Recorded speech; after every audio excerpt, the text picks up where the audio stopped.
ಮಂಡಳಿಯವರೇ, ನೇರದ ಸಭಿಕರೇ, I Satish ರಾವರ ಹಿತೈಷಿಗಳೇ, ಅಭಿಮಾನಿಗಳೇ, ನಿಮ್ಮೆಲ್ಲರಿಗೂ ಧನ್ಯವಾದಗಳನ್ನು ಅರ್ಪಿಸುತ್ತಾ ಈ ಕಾರ್ಯಕ್ರಮ ಇಷ್ಟರವರೆಗೆ ಬಹಳ ಚೆನ್ನಾಗಿ ನಡೆಸಿಕೊಡ್ತಾ ಬಂದಿದ್ದೀರಿ. ನನ್ನೆರಡು ಮಾತುಗಳನ್ನು ತಮ್ಮ ಮುಂದೆ ಇಳಿದು ಬಯಸ್ತೇನೆ. ಸತೀಶ್ ರಾವ್ ಮತ್ತು ನಾನು ಎರಡನೆಯಿಂದ ಕ್ಲಾಸ್ಮೇಟ್. PUC ಆದ ಬಳಿಕ ಅವರು ಸಿವಿಲಿಗೆ ಹೋದರು, ಅಲ್ಲಿ ಅವರ ಸ್ನಾತಕೋತ್ತರ ಡಿಗ್ರಿ ಮಾಡಿದರು. ನಾನು ಕೆಮಿಕಲ್ಗೆ ಹೋದೆ, ಅಲ್ಲಿ ನನ್ನ ಪೋಸ್ಟ್ ಗ್ರಾಜುಯೇಷನ್ ಮಾಡಿದ್ದೆ. ಕೆಲಸಕ್ಕೆ ಬಂದ ಬಳಿಕ ನನ್ನ ನೆನಪಿನ ಪ್ರಕಾರ ಒಂದಷ್ಟೇ ಸಮಯ ಅವರು KRCಯಲ್ಲಿ ಶಿಕ್ಷಕ ವೃತ್ತಿಯಲ್ಲಿದ್ದು, ಆ ಬಳಿಕ ಕುದುರೆಮುಖಕ್ಕೆ ಸೇರಿದರು. ಯಾವುದೋ ಒಂದು ಕಾಂಟ್ರಾಕ್ಟ್ ಕಂಪನಿ ಕುದುರೆಮುಖದಿಂದ ಕಾಂಟ್ರಾಕ್ಟ್ ತೆಗೆದುಕೊಂಡವರು ಇವರನ್ನು ಕೆಲಸಕ್ಕೆ ಸೇರಿಸಿದರು. ಟೈಮಿನ ಪುರ್ಸೊತೆ ಇಲ್ಲ, ಯಾವ ಬೆಳಗಿಂದ ರಾತ್ರಿವರೆಗೂ ಕೆಲಸವೇ ಕೆಲಸ. ಇಷ್ಟೇ ವ್ಯತ್ಯಾಸ. ತಿಂಗಳ ಕೊನೆಗೆ ಸಂಬಳ ಕೇಳಿದರೆ ಹೇಳಿದರೆ ನಿಮಗೆ ಕೆಲಸವೂ ಕೊಡಬೇಕು, ಸಂಬಳವೂ ಕೊಡಬೇಕಂತ. ಆ ಥರದ ಒಂದು ಕಂಪನಿ. ಸೋತೇ ಬಿಟ್ಟರು ಅವರು. ಕೊನೆಗೆ ಪುನಃ ಆ ಕೆಲಸವನ್ನು ಬಿಟ್ಟು ಪುನಃ ಅವರು KRCಗೆ ಬಂದದ್ದು. 6 ತಿಂಗಳಲ್ಲಿ ಇವರು ಎಷ್ಟು ಫೇಮಸ್ ಆಗಿಬಿಟ್ರು ಅಂದರೆ, ಸುಮಾರು 2.5 ವರ್ಷ ಇವರು KRCಯಲ್ಲಿ ಶಿಕ್ಷಕ ವೃತ್ತಿಯಲ್ಲಿ ಇದ್ದರು. ಎಲ್ಲರೂ ಇವರಿಗೆ ಬಹಳವಾಗಿ ಪ್ರೀತಿಸ್ತಾ ಇದ್ದರು. ಏನು ಕ್ವಶನ್ ಪೇಪರ್ ಕೊಡ್ತಾ ಇದ್ರು ನಂಗೆ ಗೊತ್ತಿಲ್ಲ, ಆದರೆ ಬಹಳ ಚೆನ್ನಾಗಿ ಕಲಿಸ್ತಾ ಇದ್ರು ಅಂತ ನಂಗೆ ಗೊತ್ತು.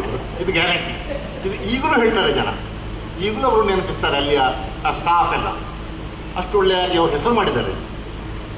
ಬಳಿಕ ವಿದ್ಯಾದಾನಿಗೆ ಅವರು ಸಲ್ಲಿಸಿದ ಸೇವೆ ಅದು ನಾನು ಹೇಳಬೇಕಾಗಿಲ್ಲ. ನಿಮ್ಮಲ್ಲಿ ಹೆಚ್ಚಿನವರು ವಿದ್ಯಾದಾನಿಗೆ ಸಂಬಂಧಪಟ್ಟವರೇ. ಉದಾಹರಣೆಗೆ ಶತಮಾನೋತ್ಸವ ಕಾರ್ಯಕ್ರಮದ ಕಾರ್ಯಾಧ್ಯಕ್ಷರಾಗಿ ಇದ್ದದ್ದು ಇವರೇ, ಟಾಪ್ ಮೋಸ್ಟ್ ಪೋಸ್ಟ್ನಲ್ಲಿ. ಸುಮಾರು 3 ಕೋಟಿಗೂ ಹೆಚ್ಚಿನ ಧನ ಸಂಗ್ರಹ ಆಗಿದೆ ಆ ಸಂದರ್ಭದಲ್ಲಿ. ಅದೇನು ಚಿಕ್ಕ ವಿಷಯ ಅಲ್ಲ. ಅಲ್ಲಿನ ಸೋಲಾರ್ ಸಿಸ್ಟಮ್ ಎಲ್ಲ ಅಳವಡಿಸಿದ್ದೇ ಇವರ ಸಂದರ್ಭದಲ್ಲಿ. ಅಷ್ಟೇ ಅಲ್ಲ, ಅದು ಆ ಶತಮಾನೋತ್ಸವ ಕಾರ್ಯಕ್ರಮದಲ್ಲಿ ಈ ವರ್ಷ ಇಡೀ ಪ್ರತಿ ತಿಂಗಳಿಗೂ ಒಂದು ಕಾರ್ಯಕ್ರಮವನ್ನು ಏರ್ಪಡಿಸಿದ್ದಾರೆ ಅವರು. ಇದು ವಿಶೇಷ. ಇದು ವಿದ್ಯಾದಾನಿಗೆ ಸೀಮಿತವಾಗಿದೆ ಅಂತ ನನಗೆ ಅನಿಸ್ತದೆ. ಬಳಿಕ 77ರಲ್ಲಿ ಮಿತ್ರ ಮಂಡಳಿಗೆ ಸ್ಥಾಪಿಸಿದರು. ಅಂದರೆ ನಾವೆಲ್ಲ ಚಲ್ಲಾಪಿಲ್ಲಿ ಯುವಕರು, ಕೆಲಸ ಕಾರ್ಯ ಏನೂ ಇಲ್ಲ, ಒಬ್ಬನಿಗೂ ಕೆಲಸ ಇಲ್ಲ. ತಂದೆ ಮಾಡಿಟ್ಟದನ್ನು ನಾವು ತಿನ್ನುವುದು ಅಷ್ಟೇ, ಕಾಲೇಜಿಗೆ ಹೋಗೋದು ಬರುವುದು ಇಷ್ಟೇ. ಇವರನ್ನೆಲ್ಲ ಒಟ್ಟುಗೂಡಿಸಿ ಒಂದು ಒಳ್ಳೆಯ ಕಾರ್ಯಕ್ರಮ ಮಾಡಬೇಕು. ಇವರಿಂದ ಏನಾದರೂ ಒಂದು ಸಮಾಜಕ್ಕೆ ಉಪಯೋಗ ಆಗಬೇಕು, ಸಮಾಜಪರ ಕೆಲಸ ಆಗಬೇಕು ಅನ್ನುವ ದೃಷ್ಟಿಯಿಂದ ಇವರ ಸಂಸ್ಥೆಯನ್ನು ಸ್ಥಾಪಿಸಿದರು. ಕ್ರಮೇಣ ಅದರಲ್ಲಿ ಸ್ವಲ್ಪ ಆ ಕ್ರಮದಲ್ಲಿ ಯಾರು ಹಣವಿಲ್ಲ, ಒಂದು ರೂಪಾಯಿ ಕೇಳಿದ್ರು ನಮಗೆ ತುಂಬ ಕಷ್ಟ ಇತ್ತು ಆ ಟೈಮ್ ಸಂದರ್ಭದಲ್ಲಿ. ಆದರೆ ಆ ಸಂಸ್ಥೆ ಕ್ರಮೇಣ ಬೆಳೆದು ಈಗ ಅವರು ಮೆಡಿಕಲ್ಗಾಗಿ ಬಡ ಮಕ್ಕಳಿಗೆಲ್ಲ, ಇಲ್ಲಿ ಬಾಲಕೃಷ್ಣ ಕೂಡ ಇದ್ದಾರೆ, ಇಲ್ಲೇ ಇದ್ದಾರೆ ಇವರೆಲ್ಲ, ಮೆಡಿಕಲ್ಗಾಗಿ ಜನರಿಗೆ ಹೆಲ್ಪ್ ಮಾಡ್ತಾರೆ, ವಿದ್ಯೆಗಾಗಿ ಹೆಲ್ಪ್ ಮಾಡ್ತಾರೆ. ಅಲ್ಲಿ ಜಾತಿ ಮತ ಏನೋ ನೋಡೋದಿಲ್ಲ, ಅವರು ಏನೂ ನೋಡೋದಿಲ್ಲ. ನಾನು ಮನಸ್ಸು ಎಣಿಸಿ ಖಾಲಿ ಬೆಲೆನರಿಗೆ ಗೊತ್ತಿಂತು ಅಂತ ಹಾಗೆಲ್ಲ ಬೆಲೆನರಿಗೆ ಕೊಡುವುದೇ ಇಲ್ಲ. ಸತ್ಯ ಹೇಳಿದರೆ ಬೇರೆಯವರಿಗೆ ಕೊಡೋದು ಹೆಚ್ಚು. ಇವರು ಒಳ್ಳೆ ಕೆಲಸ ಮಾಡ್ತಾ ಇದ್ದಾರೆ, ಬಹಳ ಒಳ್ಳೆ ಕೆಲಸ ಮಾಡ್ತಾ ಇದ್ದಾರೆ.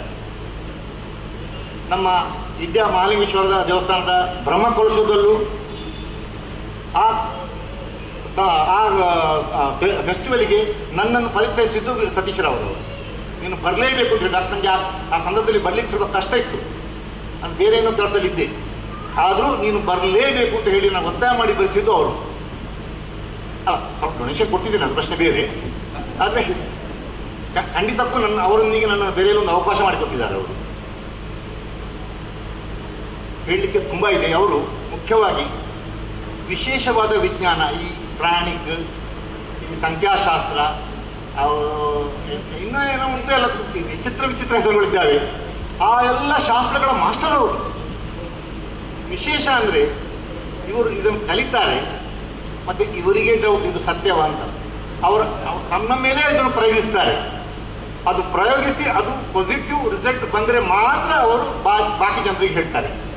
ಇದೊಂದು ವಿಶೇಷ ಅವರು. ಇಷ್ಟರವರೆಗೆ ಅವರು ಕಲಿತಿದ್ದಾರೆ, ಇಷ್ಟರವರೆಗೆ ಅವರ ಈ ವಿಶೇಷವಾದ ಜ್ಞಾನಗಳು ಉಪಯೋಗವಾಗಿದ್ದೀವಿ. ಅಂದರೆ ಒಮ್ಮೆ ನನಗೆ ಬೆಳಗ್ಗೆ ಒಂದು ಮೀಟಿಂಗ್ ಇತ್ತು, ಸುಮಾರು 5:30-6 ಗಂಟೆಗೆ ಆ ಮೀಟಿಂಗ್ ಬೆಳಗ್ಗೆ. ನಾನು ರಾತ್ರಿ ಇಡೀ ಯೋಚಿಸ್ತಾ ಇದ್ದೆ, ನನಗೆ 3 ಪಾರ್ಟಿಯಲ್ಲಿ ಒಂದೇ ಪಾರ್ಟಿಯನ್ನು ಸೆಲೆಕ್ಟ್ ಮಾಡಲಿಕ್ಕಿತ್ತು. ಅದರಲ್ಲಿ ನಾನೇ ಕನ್ಫ್ಯೂಷನ್ ಇದ್ದೆ. ನಾನು ರಾತ್ರಿ ಸುಮಾರು 1:15-2 ಗಂಟೆಗೆ ಇವನು ಎಬ್ಬಿಸಿ ಫೋನ್ ಮಾಡಿದ್ದೇನೆ. ಸತೀಶ ಹೀಗುಂಟು, ಕೊಟ್ಟ ಉತ್ತರ ಇಷ್ಟು ಕರೆಕ್ಟ್ ಆಗಿತ್ತಂದರೆ ಮರುದಿವಸ ಮೀಟಿಂಗ್ನಲ್ಲಿ ಅದೇ ನಡೆದದ್ದು, ಅದೇ ಆದದ್ದು. ಅವನೇನು ದೇವರಲ್ಲ, ಆದರೆ ಆ ಶಾಸ್ತ್ರವನ್ನು ಚೆನ್ನಾಗಿ ಅಭ್ಯಸಿಸಿದ್ದಾರೆ, ಅದರ ರಿಸಲ್ಟ್ ಅವರಿಗೆ ಚೆನ್ನಾಗಿ ಗೊತ್ತು. ಇದು ಮುಖ್ಯ. ಇನ್ನೂ ಹೇಳೋದಾದರೆ ಹೇಳಿಕೆ ಬಹಳ ಇದೆ. ಅವ್ರು ಹೇಳಿದಾಗೆ ಸಂಜೆವರೆಗೆ ಮಾತಾಡ್ಬೋದು, ನಾವು ಇಬ್ಬರು ಕೂತ್ಕೊಂಡ್ರೆ 2 ದಿವಸ ಮಾತಾಡ್ಬೋದು, ಅಷ್ಟು ವಿಷಯಗಳು ಇವೆ ನಮ್ಮ ನಡುವೆ. ನನ್ನ ಮದುವೆ ಸಂದರ್ಭದಲ್ಲೂ ನನಗೆ ಬಹಳ ಸಹಾಯ ಮಾಡಿದ್ದಾರೆ, ಹಣದಲ್ಲಿ ಅಲ್ಲ, ಬೇರೆ ವಿಶೇಷಗಳಲ್ಲಿ ಅವರು ನನಗೆ ಸಹಾಯ ಮಾಡಿದ್ದಾರೆ. ಸ್ವಲ್ಪ ನನ್ನ ಮದುವೆ ಸಂದರ್ಭದಲ್ಲಿ ಸ್ವಲ್ಪ ಕಿರಿಕಿರಿ ಇತ್ತು, ಆಗ ನಾನು ಸತೀಶನನ್ನೇ ಕರೆದದ್ದು, ಸಂಜೆ ಹೀಗುಂಟು ಅಂತ, ಬಾ ಹೋಗೋಣ ಅಂತ ನನ್ನ ಕರ್ಕೊಂಡು ಹೋದವರು ಅವರೇ. ಅದು ಆಗಲಿಲ್ಲ, ಅದು ಬಿಡಿ. ಅದು ಆ ಕೆಲಸಕ್ಕೆ ಬಂದಿದ್ದಾರೆ, ಅಣಿಯಾಗಿದ್ದಾರೆ, ಅದು ಮುಖ್ಯ. ಇನ್ನೆಂತ ಹೇಳ್ಬೇಕು ಸತೀಶ?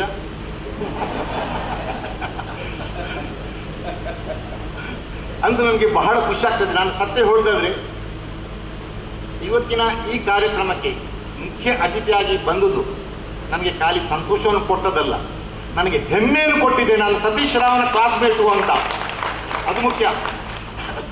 ನಾನು ಖಂಡಿತವಾಗಿ ಹೆಮ್ಮೆಯಾಗಿ ಹೇಳಿದಲ್ಲಿ ನಾನು ಸತೀಶ್ ರಾವ್ನ ಕ್ಲಾಸ್ಮೇಟ್ ಆಗಿದ್ದೆ ಅಂತ. ಸತ್ಯ ಹೇಳ್ಬೇಕಂದಿಲ್ಲಿ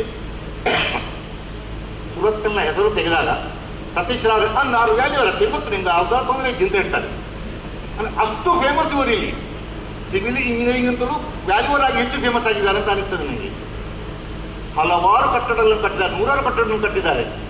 ಒಂದು ಪ್ರಾಯಶಃ ಇವರ ಅತ್ಯಂತ ಪ್ರೀತಿಯ ಕಟ್ಟಡಗಳಲ್ಲಿ ಒಂದು ಅಡಿಗ ಸ್ಮಾರಕ ಭವನ, ಇದು ಕರ್ನಾಟಕ ಬ್ಯಾಂಕಿನವರದ್ದು ಏನೋ ಒಂದು ಝೋನಲ್ ಆಫೀಸನ್ನು ಇದ್ದ ಒಂದು ಕಟ್ಟಡ.